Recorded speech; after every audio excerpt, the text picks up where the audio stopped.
Selamat pagi, salam sejahtera bagi kita semua. Pada kesempatan kali ini, saya akan mempresentasikan modul R4 dengan judul Anamnesis dan Pemeriksaan Fisik pada Gangguan Penggunaan Zat.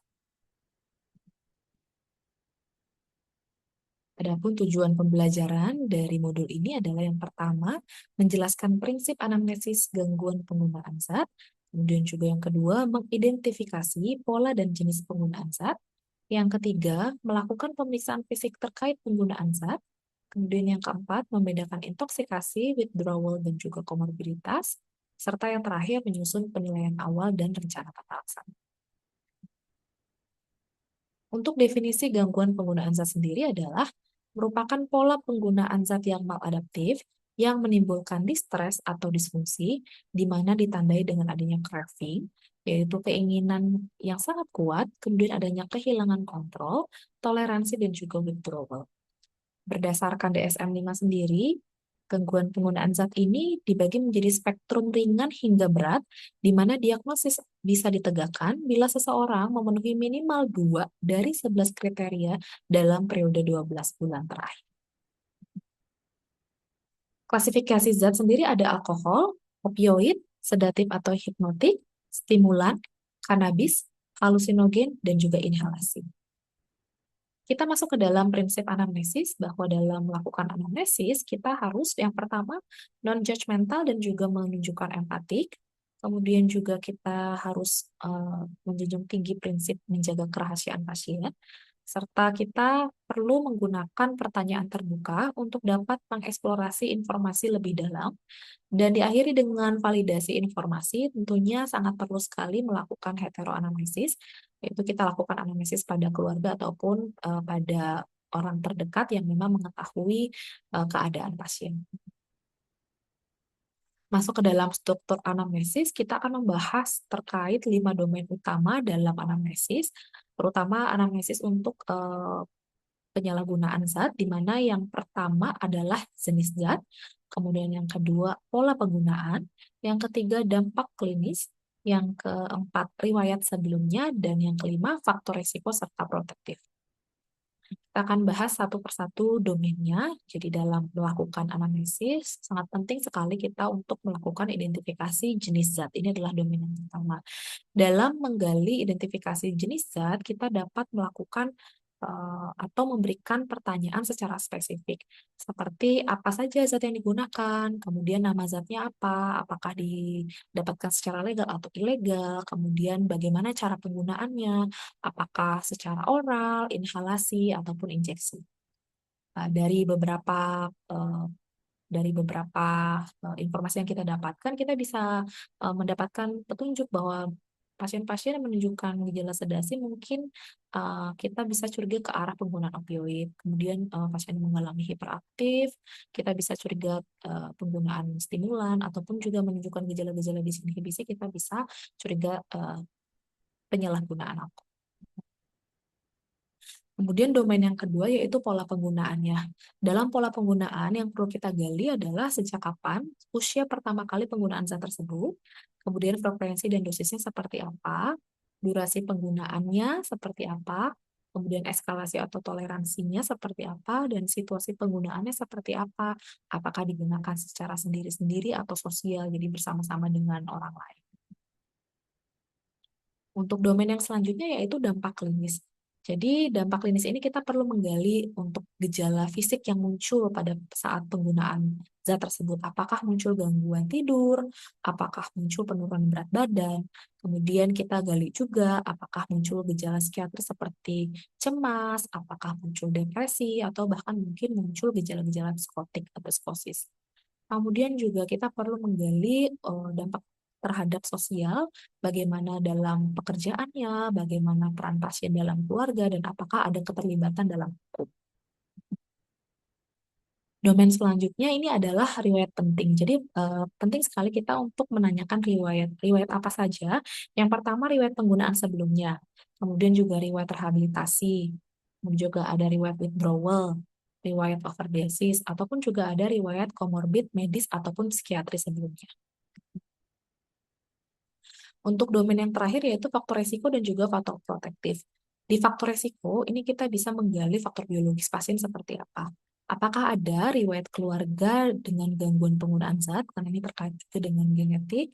Kemudian juga apakah ada komorbid psikiatri, jadi sebelumnya memang sudah menderita depresi, kecemasan, ADHD, ataupun gangguan kepribadian. Kemudian juga apakah ada sensitivitas dari reward system. Untuk faktor psikologis, ini juga kita bisa mencari tahu lewat anamnesis apakah memang pasien ini memiliki mekanisme coping yang maladaptif, seperti misalnya menghindar atau pelarian. Kemudian juga apakah pasien ini memiliki impulsivitas yang tinggi, apakah ada trauma masa lalu, abuse ataupun neglect, ataupun juga ada harga diri rendah. Untuk faktor sosial dan juga lingkungan, kita juga perlu mengetahui dari anamnesis pengaruh teman sebaya seperti apa, apakah ada memang peer pressure, kemudian juga apakah lingkungannya permisif terhadap zat, apakah mungkin sebelumnya pasien ini mengalami konflik keluarga atau memang pasien ini memiliki disfungsi keluarga.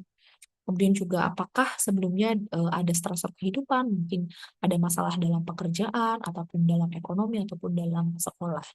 Kemudian untuk faktor yang terkait zat, kemudian kita juga perlu menggali informasi terkait apakah memang ada kemudahan dalam akses untuk mendapatkan zat tersebut. Kemudian juga apakah pasien ini memiliki persepsi bahwa zat tersebut itu aman atau juga bisa membantu segala permasalahan yang dihadapi oleh pasien. Nah, untuk faktor protektif sendiri, ini ada faktor individu. Jadi dari faktor individu ini kita perlu menggali insight pasien seperti apa dan motivasi untuk berhentinya apakah ada atau tidak. Kemudian kita juga perlu menggali terkait keterampilan coping adaptif yang bisa kita kembangkan pada pasien dan juga apakah bagaimana nilai-nilai spiritual dan juga religius pada pasien. Untuk faktor keluarga, kita juga perlu menggali adanya dukungan keluarga yang kuat, apakah kemudian juga relasi interpersonalnya juga sehat. Kemudian untuk faktor sosial, kita juga perlu menggali lingkungan kerjanya ataupun sekolahnya, apakah suportif, kemudian apakah akses layanan kesehatan dan rehabilitasinya mudah terjangkau, dan juga untuk keterlibatan dalam komunitas yang positif pada pasien. Masuk ke dalam pemeriksaan fisik, tentu yang penting dalam pemeriksaan fisik diawali dengan pemeriksaan tanda vital.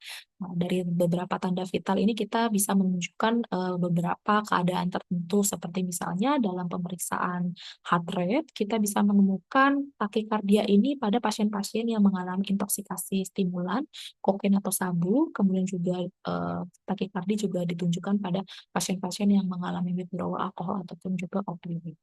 Kemudian pasien-pasien yang mengalami bradikardi ini juga biasanya pasien-pasien yang mengalami intoksikasi opioid ataupun juga mengalami intoksikasi dari sedatif. Kemudian dari pemeriksaan tekanan darah, kita mungkin akan menemukan pasien-pasien mengalami hipertensi pada pengguna amfetamin ataupun juga kokain. Kemudian juga menunjukkan adanya hipotensi, ini merupakan efek dari depresan atau juga mungkin bisa juga potensi shock sekunder. Untuk pemeriksaan pernafasan, terutama pada pasien yang menunjukkan adanya gejala depresi pernafasan, ini merupakan tanda bahaya utama dari overdosis opioid. Dan tentunya ini akan berpotensi untuk penurunan kesadaran koma hingga bahkan kematian. Untuk pemeriksaan selanjutnya, pemeriksaan suhu, ini juga bisa menunjukkan adanya hipertermia. Ini merupakan indikator prognosis buruk pada pasien-pasien dengan intoksikasi stimulan. Dan juga mungkin bisa menunjukkan adanya risiko heat stroke ataupun asidosis. Nah, dari pemeriksaan fisik selanjutnya, kita juga bisa melakukan pemeriksaan secara inspeksi. Nah, untuk pemeriksaan rongga mulut, ini kita bisa mendapatkan adanya gambaran mad mouth. Ini adalah karies gigi yang luas dan cepat, adanya gambaran gingivitis ataupun inflamasi pada bagian gusi, kemudian kehilangan gigi, kemudian juga ada serostomia, ini mulutnya kering, dan bruxisme ini atau gertak gigi, ini biasanya terindikasi pada pengguna amfetamin. Kemudian pada inspeksi lengan ataupun leher, terutama pada bagian vaskular, mungkin kita akan mendapatkan track marks. Ini merupakan jaringan parut sepanjang vena, terutama di bagian ataupun di area fossa antecubital ataupun leher. Ini indikator penyuntikan intravenous secara kronis. Tentu juga kita perlu mewaspadai adanya flebitis, selulitis ataupun abses. Kemudian pada inspeksi wajah dan kulit mungkin akan ditemukan adanya formikasi dan ekskoriasi. Ini merupakan sensasi cocaine bugs, ya di mana sensasi ini memicu pasien untuk menggaruk secara kompulsif dan meninggalkan luka ataupun koreng ataupun jaringan paru. Ini khas sekali pada pengguna stimulan. Kemudian inspeksi secara keseluruhan, postur keseluruhan, apakah ada penurunan berat badan drastis, kemudian juga apakah pasien ini mengalami malnutrisi, ataupun juga pengabaian hygiene. Ini kemungkinan besar terjadi pada pasien-pasien pada fase adiksi lanjut ataupun berat. Dari pemeriksaan fisik juga kita bisa membedakan intoksikasi dan juga withdrawal. Jadi pada intoksikasi opioid, pemeriksaan pupil dan mata akan menunjukkan adanya miosis atau pupil pinpoint. Kemudian dari pemeriksaan tanda vital, kita bisa menemukan adanya bradikardi, depresi pernapasan yang parah. Kemudian juga pada pemeriksaan psikomotor dan klinis, kita bisa menemukan adanya drowsiness, bicara cadel, ataupun juga sampai adanya penurunan kesadaran koma. Kemudian untuk intoksikasi stimulan, sabu atau kokain, dari pemeriksaan pupil dan mata kita bisa menemukan adanya midriasis atau dilatasi pupil. Untuk tanda vitalnya kita bisa menemukan adanya takikardi, hipertensi, atau hipotermi, ataupun juga berkeringat. Kemudian dari pemeriksaan psikomotor dan klinis, kita bisa menemukan adanya agitasi motorik, adanya euforia, kewaspadaan berlebih, ataupun juga adanya kejang. Untuk intoksikasi alkohol atau sedatif, dari pemeriksaan pupil dan mata kita bisa menemukan adanya nistagmus atau pandangan kabur.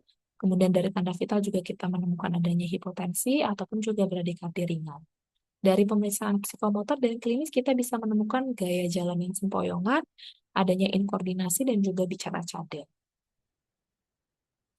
Untuk withdrawal juga misalnya pada pasien-pasien yang mengalami putus zat opioid bisa menunjukkan gejala otonom seperti lakrimasi, yaitu air mata yang berlebihan, kemudian juga ada rinore, hidung berair, ada piloereksi, merinding, kemudian berkeringat ataupun juga menguap. Untuk gejala sistemik yang muncul mungkin ada diare, ada kram atau nyeri otot, ada demam, ada mual muntah. Untuk gejala psikologisnya mungkin pasien akan mengeluhkan insomnia, mungkin ada mood yang disforik. Kemudian untuk putus zat stimulan juga kita bisa menemukan adanya gejala sistemik berupa fatigue, yaitu kelelahan yang ekstrim, juga peningkatan nafsu makan atau hiperfagia. Untuk gejala psikologis dan tidurnya mungkin akan didapatkan disforia berat atau depresi, dan juga ada mimpi buruk yang nyata, insomnia atau mungkin hipersomnia, tidur yang berlebihan, serta adanya retardasi motorik. Dari anamnesis dan juga dari pemeriksaan fisik, tentunya juga dibantu dengan adanya data subjektif lainnya seperti screening menggunakan kuesioner ataupun juga pemeriksaan penunjang seperti toksikologi atau lab lainnya. Ini akan membantu kita untuk dapat menyusun formulasi klinis yang komprehensif. Ya, di mana penegakan diagnosis berupa multiaksial dan juga kita bisa menentukan rencana tindak lanjut. Adapun fase-fasenya dibagi menjadi tiga, ada fase akut, fase stabilisasi, dan juga fase pemulihan. Pada fase akut, kita fokus pada detoksifikasi medis, di mana kita perlu menata laksana withdrawal, intervensi krisis overdosisnya seperti apa, jadi kasus kegawat daruratannya terlebih dahulu yang perlu kita tangani. Kemudian untuk fase stabilisasi, ini kita terapi farmakologi secara spesifik, misalnya kita lakukan ruatan metadon dan juga penanganan komorbiditas psikiatrinya jika memang berkomorbid dengan psikiatri. Kemudian juga ada fase pemulihan di mana kita bisa melakukan perujukan rawat inap atau mungkin rawat jalan, di mana fokusnya adalah reintegrasi sosial supaya pasien-pasien ini bisa kembali ke lingkungan sosialnya, diterima di lingkungan sosialnya. Sebagai kesimpulan, anamnesis merupakan kunci utama diagnosis gangguan penggunaan zat, di mana mencakup identifikasi jenis zat, pola penggunaannya, dampak klinisnya, serta riwayat terkait yang harus dilakukan secara sistematis, empatik, dan juga non-judgmental. Kemudian, pemeriksaan fisik berperan penting dalam menguatkan temuan klinis, terutama untuk mengenali tanda khas penggunaan zat serta membedakan kondisi intoksikasi ataukah withdrawal ataukah kemungkinan komorbid medis maupun psikiatri. Dan kesimpulan terakhir, integrasi dari anamnesis dan juga pemeriksaan fisik memungkinkan penilaian awal yang komprehensif sehingga dapat menentukan tingkat keparahan resiko, serta arah tata laksana yang tepat, termasuk stabilisasi, detoksifikasi, dan juga rujukan lanjutan. Berikut referensi yang saya gunakan untuk mengerjakan modul ini. Demikian yang bisa saya sampaikan. Saya ucapkan terima kasih, mohon masukan dan juga bimbingan.